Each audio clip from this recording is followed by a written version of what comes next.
Assalamualaikum warahmatullahi wabarakatuh. Perkenalkan kami kelompok 5. Di sini kami akan membahas atau mempresentasikan tentang masalah individu, keluarga, serta masyarakat.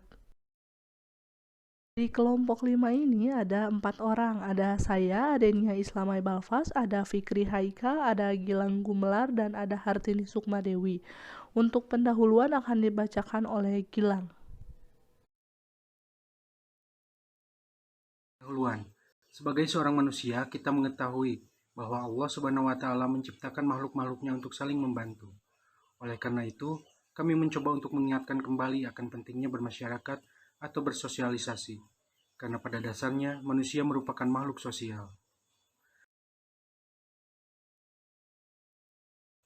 Manusia sebagai makhluk individu, keluarga, dan masyarakat, atau yang lebih dikenal dengan sebutan makhluk sosial. Pastinya hidup berkelompok atau berorganisasi dan akan selalu membutuhkan orang lain.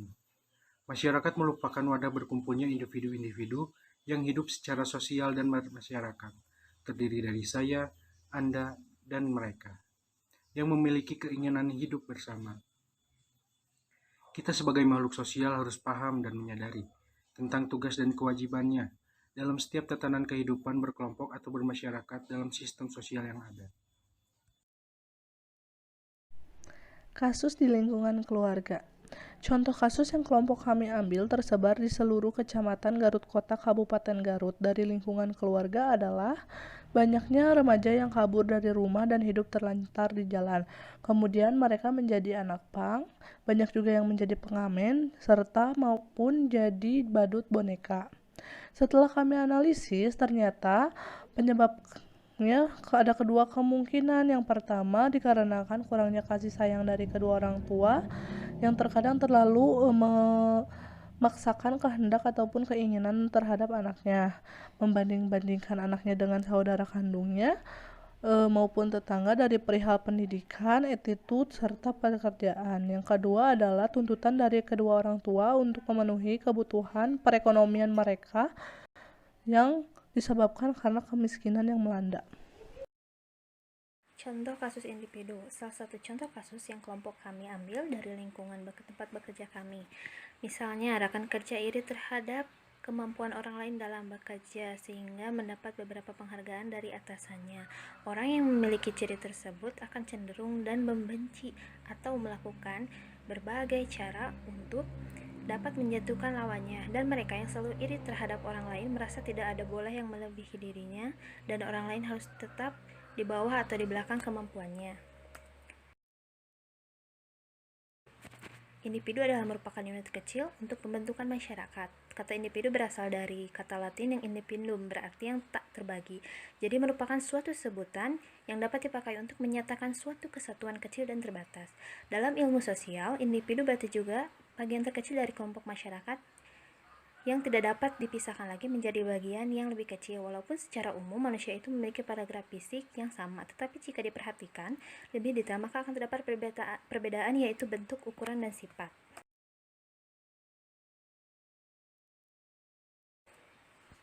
Tugas individu ada dua, yaitu menurut ilmu pengetahuan merekayasa teknologi serta memanfaatkannya untuk kemakmuran dan kesejahteraan.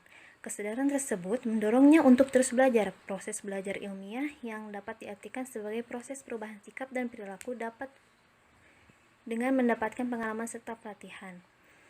Menghiasi diri dengan attitude yang baik serta akhlak terpuji. Setiap tindakan dan perbuatan dalam kehidupan bermasyarakat selalu bercermin pada keindahan dan kebaikan attitude individu yang nantinya akan tercipta kesejukan dalam kehidupan bermasyarakat. Keluarga berasal dari bahasa Sanskerta yaitu kula dan warga. Kula warga yang berarti anggota atau kelompok kerabat. Keluarga juga merupakan lingkungan di mana beberapa orang masih memiliki hubungan darah dan bersatu atau kelompok orang yang mempunyai hubungan darah dan perkawinan. Keluarga adalah unit terkecil dari masyarakat yang terdiri atas kepala keluarga dan beberapa orang yang terkumpul serta orang-orang yang selalu menerima kekurangan dan kelebihan orang yang ada di sekitar baik buruknya anggota keluarga, tetapi tidak bisa merubah kodrat yang ada. Garis besarnya yang baik diarahkan dan buruk diperbaiki tanpa menghakimi. Fungsi keluarga, ada beberapa fungsi keluarga menurut Friedman di tahun 1998, yakni yang pertama, fungsi efektif, yaitu fungsi internal keluarga sebagai dasar kekuatan di dalamnya terkait saling mengasihi, mendukung, dan menghargai antar anggota keluarga. Yang kedua, fungsi sosialisasi, yaitu fungsi mengembangkan proses interaksi dalam keluarga. Dan yang poin terakhir, fungsi reproduksi, yaitu fungsi keluarga untuk meneruskan kelangsungan keturunan dan menambah sumber daya manusia. Masyarakat merupakan sekelompok makhluk hidup yang terjalin erat karena sistem tertentu, tradisi tertentu, konvensi, dan hukum tertentu yang sama, serta mengarah pada kehidupan kolektif. Sistem dalam masyarakat saling menghubungkan. Sistem masyarakat saling berhubungan antar satu manusia dengan manusia lain yang membentuk suatu kesatuan.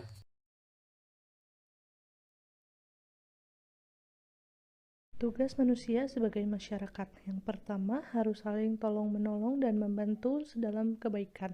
Dimana artinya kita sebagai manusia harus bisa saling tolong-menolong dalam hal ini kepada masyarakat ataupun tetangga ketika dalam kesusahan, dan selalu mengingatkan dalam hal-hal kebaikan.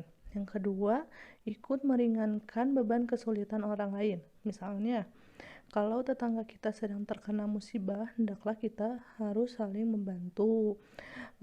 Entah kita memberi materi maupun memberi hal-hal yang berupa support kita terhadap tetangga atau terhadap orang yang sedang kesusahan.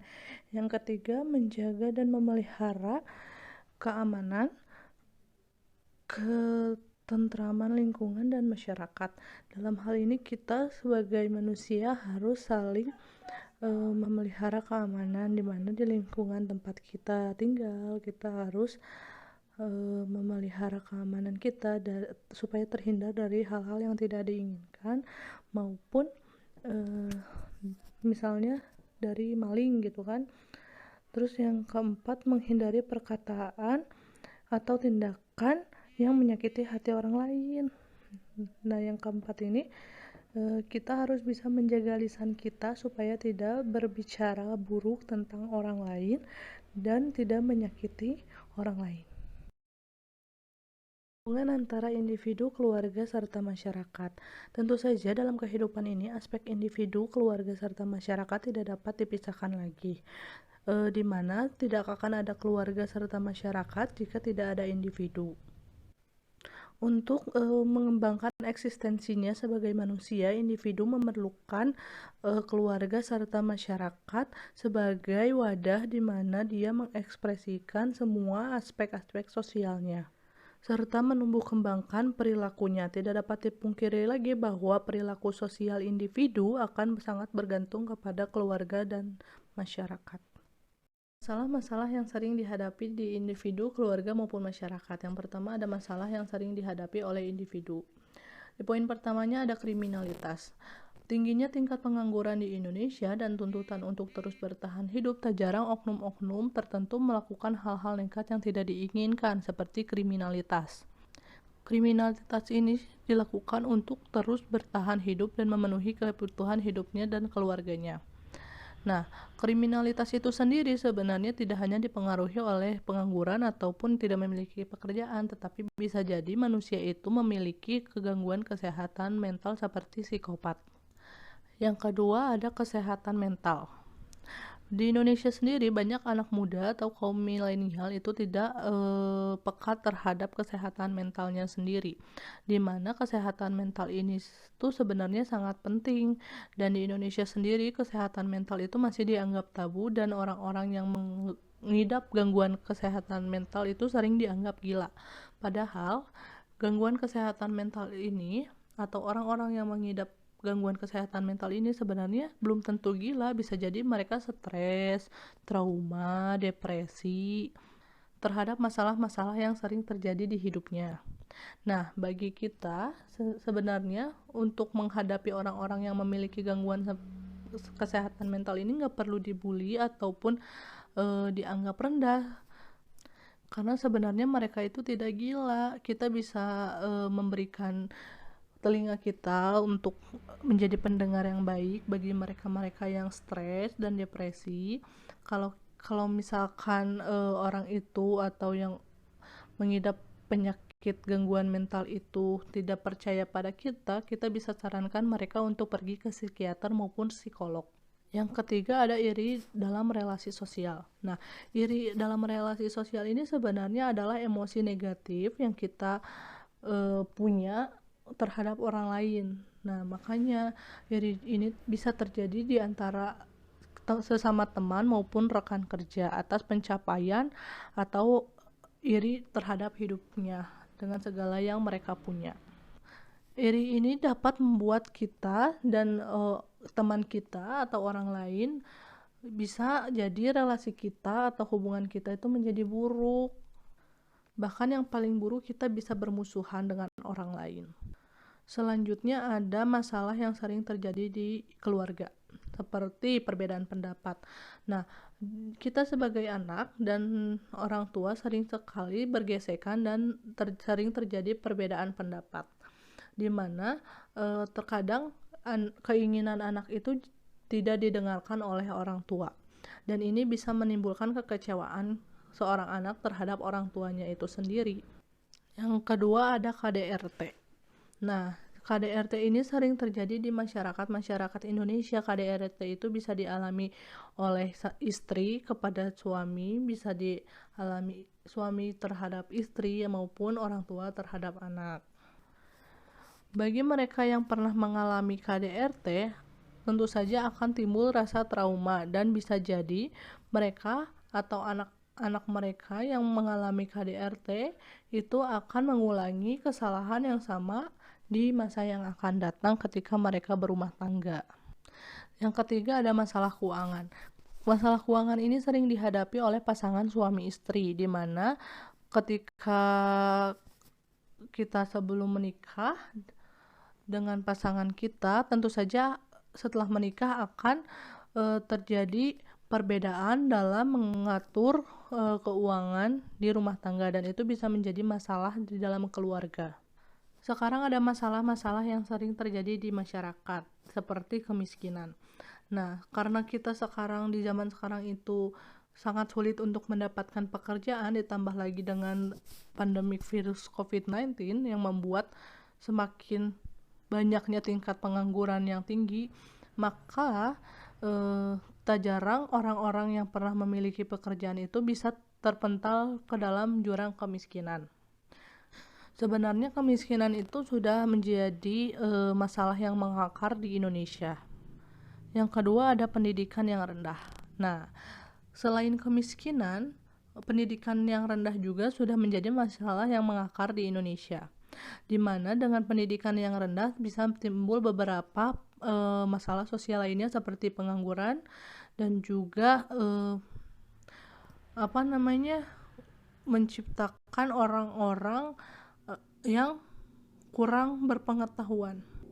Juga bisa menimbulkan kurangnya daya saing kita terhadap era globalisasi maupun terhadap negara luar. Nah, yang ketiga ini adalah kesenjangan hukum, di mana dengan kesenjangan hukum ini banyak sekali masyarakat yang menganggap bahwa hukum di Indonesia itu adalah tumpul ke atas dan tajam ke bawah. Dengan adanya hukum yang seperti itu, maka makin banyak juga masyarakat Indonesia yang tidak percaya dengan kekuatan hukum di negara Indonesia itu sendiri. Dan tentu saja yang terakhir ada kenakalan remaja.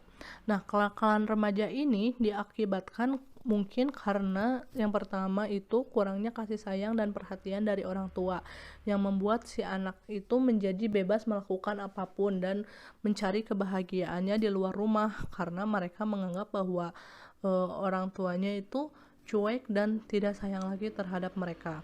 Nah, kenakalan-kenakalan remaja itu sering terjadi di anak-anak muda zaman sekarang, seperti mabok-mabokan, merokok, seks bebas, minum-minum, dan penyebabnya mungkin saja bisa jadi mereka kaum muda ini kurang pengetahuannya tentang agama, dan ini sebenarnya itu masalah yang cukup serius, karena bisa jadi teman-temannya dan circle pertemanannya itu akan menjadi sangat buruk